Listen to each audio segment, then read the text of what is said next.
ఉమ్మడి ఆదిలాబాద్ జిల్లాతో పాటు ఎగువన మహారాష్ట్రలో కురుస్తున్న వర్షాలకు గోదావరిలోకి భారీగా వరద వచ్చి చేరుతోంది. దీంతో శ్రీరామ్ సాగర్ ప్రాజెక్టు 39 గేట్లు ఎత్తి దిగువకు నీటిని విడుదల చేయడంతో నిర్మల్ జిల్లా వైపు 3.5 లక్షల క్యూసెక్ల వరద వస్తోంది. ప్రస్తుతం నిర్మల్ జిల్లా సోన్ వద్ద ప్రమాదకర స్థాయిలో గోదావరి ప్రవహిస్తోంది.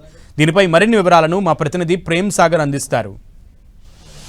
ఉమ్మడి ఆదిలాబాద్ జిల్లాతో పాటు ఎగువన మహారాష్ట్రలో కురుస్తున్న భారీ వర్షాలకు ఉమ్మడి ఆదిలాబాద్ జిల్లా వైపు దిగువ ప్రాంతంలో భారీగా వరద వచ్చి చేరుతుంది. చూడొచ్చు, ప్రస్తుతం మనం నిర్మల్ నిజామాబాద్ జిల్లా సరిహద్దులో ఉన్న సోన్ బ్రిడ్జ్ వద్ద ఉన్నాం. ఇది ఎస్ఆర్ఎస్పి ప్రాజెక్టుకు పైన గేట్ల ద్వారా కిందికి వచ్చే వాగు ఇదంతా కూడా. చూడొచ్చు, ఎస్ఆర్ఎస్పికి సంబంధించిన 40 గేట్లని ఎత్తి అధికారులు దిగువకు నీటిని విడుదల చేస్తున్నారు. ఆల్మోస్ట్ 3.5 లక్షల వరకు క్యూసెక్కుల నీరు దిగువకు వస్తుందని చెప్తున్నారు. పైన ఎగువ మహారాష్ట్ర నాందేడ్ జిల్లా నుంచి దాదాపు 2.5 లక్షలకు పైగా ఎస్ఆర్ఎస్పికి వరద నీరు వచ్చి చేరుతున్న పరిస్థితి ఉంది. చాలా ప్రమాదకర స్థాయిలో ఈ సోన్ నుంచి కింది వరకు కూడా వరద అనేది ప్రవహిస్తుంది.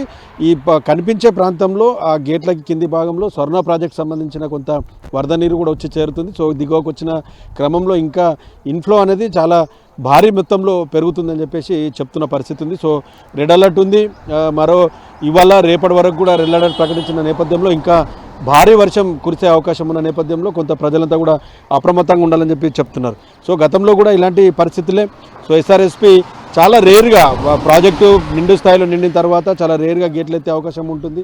సో ఈసారి ఇంకా పైనుంచి ఫ్లడ్ ఎక్కువ వస్తుంది కాబట్టి చూడొచ్చు, బ్రిడ్జికి దాదాపుగా సమీపంలో వరద అనేది ప్రవాహం కొనసాగుతుంది. దాదాపు తాటి చెట్లు కానీ మిగతా చెట్లన్నీ కూడా మునిగిపోయేంత ప్రవాహం ప్రస్తుతం అయితే సోన్లో ప్రవహిస్తున్న పరిస్థితి ఉంది. సో దిగువన కొంత కెనాల్స్కి, లక్ష్మీ కెనాల్, సరస్వతి కెనాల్ లాంటి కెనాల్స్కి కొన్ని క్యూసెక్ల నీటిని డైవర్ట్ చేస్తున్న పరిస్థితి అయితే ఉంది. ఎందుకంటే పూర్తిగా కిందికి దిగువకు వదిలితే మళ్ళీ కడెం ప్రాజెక్ట్ వైపు కానీ ఇంకా అటు శ్రీపాద ఇల్లంపల్లి ప్రాజెక్టుకి కొంత వరద ఎక్కువ ఒకేసారి వచ్చే అవకాశం ఉంటున్నది. ప్రమాద హెచ్చరికలు ఉన్న పరిస్థితుల్లో కొంచెం కెనాల్స్ వైపు కూడా నీటిని డైవర్ట్ చేస్తున్న పరిస్థితి ఉంది. సో కొంత వాగులు వంకలు ప్రవహించే ప్రాంతాల ప్రజలు, గ్రామస్తులు కానీ ఆయా ప్రాంతాల ప్రజలు కొంత అప్రమత్తంగా ఉండాలని చెప్పేసి అయితే అధికారులు సూచిస్తారు. ఓవరాల్గా నేషనల్ హైవే 44 పైన ప్రస్తుతానికైతే భారీ వాహనాలకు సంబంధించిన రాకపోకలతో నిలిపివేశారు. ఎందుకంటే ప్రమాదకర స్థాయిలో ఈ వాగులు, బ్రిడ్జిలన్నీ కూడా ప్రవహిస్తున్నాయి. ప్రాజెక్టులకు సంబంధించిన గేట్లన్నీ కూడా ఎత్తిన పరిస్థితుల్లో కొంత భారీ వాహనాల రాకపోకలైతే ప్రస్తుతానికైతే అధికారులు నిన్నటి నుంచి కూడా నిలిపివేశారు. కొంత ప్రవాహము, వర్షం తగ్గితేనే వీటన్నింటినీ కూడా పంపిస్తామని చెప్తున్నారు. ఇప్పటికే జిల్లా ఇన్ఛార్జ్ మంత్రి జూపల్లి కృష్ణారావుతో పాటు సీఎం రేవంత్ రెడ్డి కూడా జిల్లా కలెక్టర్లు అధికారులతో మాట్లాడినట్టు తెలుస్తుంది. వరదలకు పైన సమీక్ష చేసినట్టు ఆయన ఫోన్ ద్వారా ఇక్కడ పరిస్థితులని తెలుసుకుంటున్నట్టు కూడా మనకు సమాచారం అందుతుంది. సో ఓవరాల్గా చాలా ప్రమాదంగా ఈ దిగువన ఇదే వాగులో కింద ఒక పశువుల కాపరి వాగు మధ్యలో ఒక ఐలాండ్ లాంటి ప్రాంతంలో చిక్కుకున్నాడు. ఆయన నిన్నటి నుంచి కాపాడే ప్రయత్నం చేస్తున్నారు.